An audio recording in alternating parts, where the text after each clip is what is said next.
So my name is Raghav. I'm a junior at GDS actually, and you said earlier that government and democracy is necessary for freedom, but also said that the U.S. is headed in a direction where oligarchs are seizing more power. So my question is, what is the solution to this problem, and what are some concrete steps that the U.S. can take to maximize its people's freedoms? You can't be free, and this speaks to the oligarchs. Where's that question? The oligarch question? Where are you? Sorry, I'm an eye contact addict. He's been disappeared already. Oh, right. That was... okay. Oh, yeah. He just popped back from the Matrix.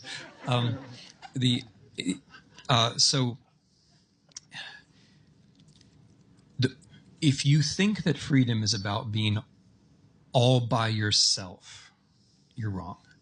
And this is where negative freedom leads. If freedom means getting rid of all the barriers, then you start to think, well, that's a barrier, and that's a barrier, and that's a barrier, and that's a barrier. And in the end, the ideal state of being free is just you, or more likely you and the screen in front of you.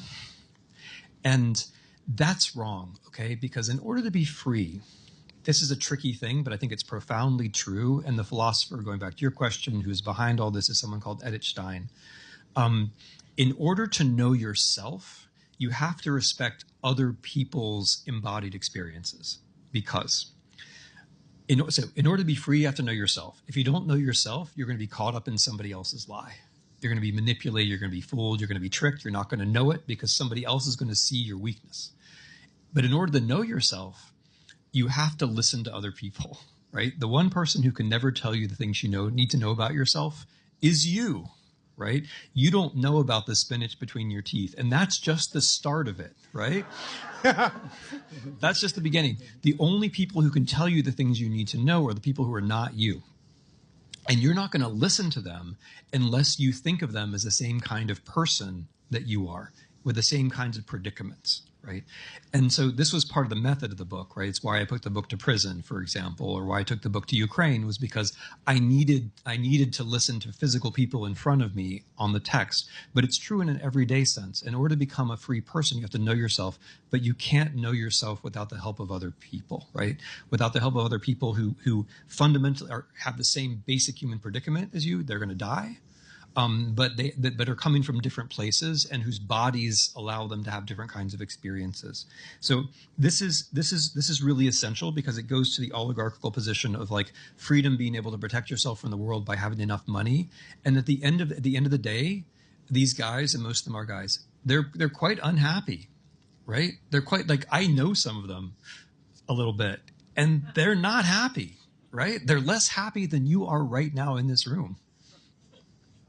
Think about that, right? It's true.